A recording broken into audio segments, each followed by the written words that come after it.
in a volcano that wipes out another dozen players, including all but 5 of the career pack. With the mountain spewing liquid fire, the meadow offering no means of concealment, the remaining 13 tributes, including Haymitch and Maisley, who have no choice but to confine themselves to the woods. Haymitch seems bent on continuing in the same direction, away from the now volcanic mountain. But a maze of tightly woven hedges forces him to circle back into the center of the woods, where he encounters 3 of the careers and pulls his knife.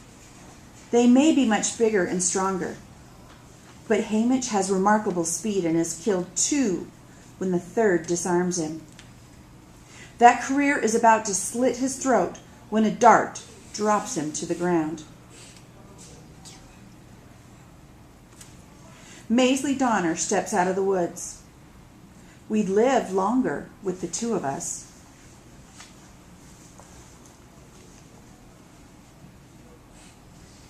Yes, you just proved that, says Haymitch, rubbing his neck. Allies?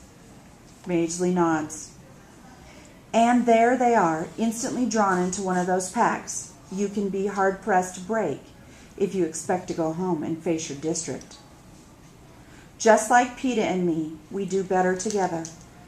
Get more rest, work out a system to salvage more rainwater, fight as a team, share the food from the dead tributes packs. But Haymitch is still determined to keep on moving. Why?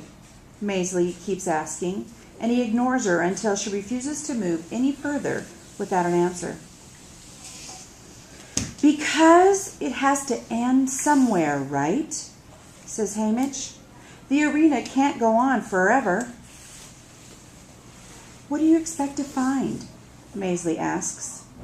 I don't know, but maybe there's something we can use, he says. When they finally do make it through that impossible hedge, using a blowtorch from one of the dead careers packs, they find themselves on a flat, dry earth that leads to a cliff. Far below, you can see jagged rocks. That's all there is, Haymitch. Let's go back, says Maisley.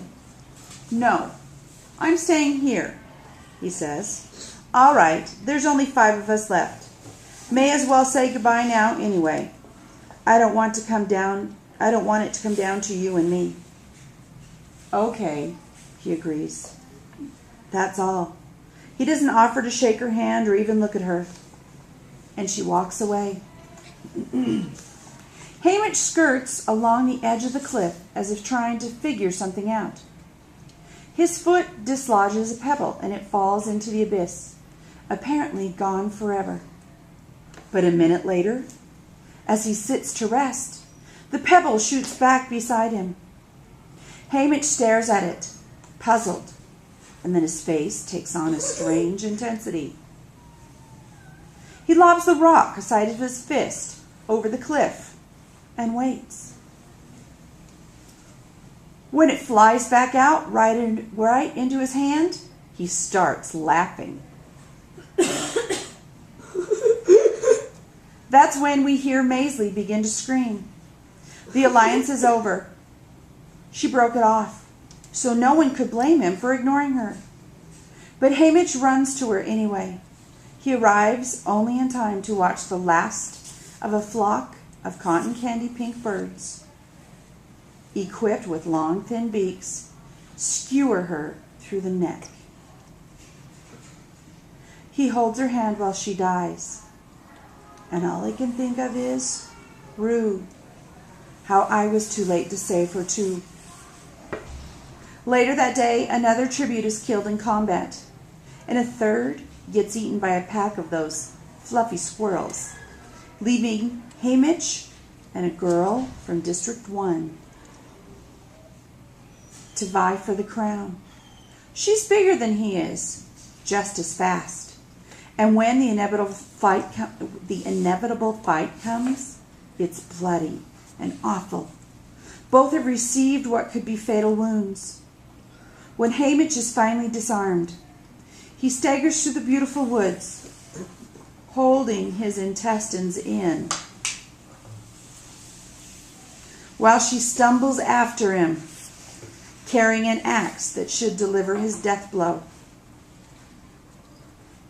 Haymitch makes a beeline for his cliff and has just reached the end when she throws the axe. He collapses to the ground and it flies into the abyss. Now weaponless as well, the girl just stands there, trying to staunch the flow of blood pouring from her empty eye socket.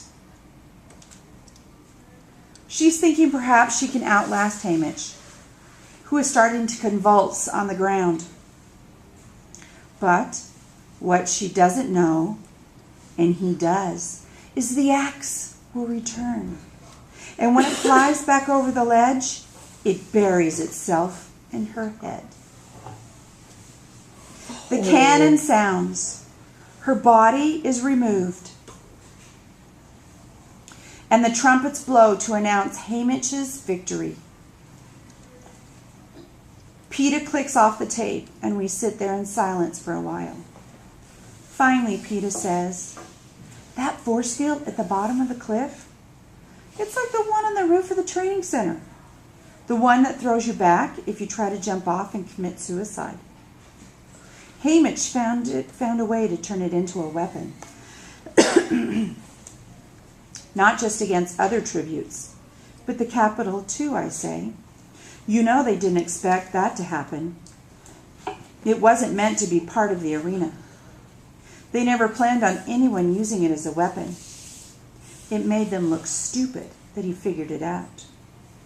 I bet they had a good time trying to spin that one. Bet that's why I don't remember seeing it on the television. It's almost as bad as Us and the Berries. I can't help laughing, really laughing, for the first time in months.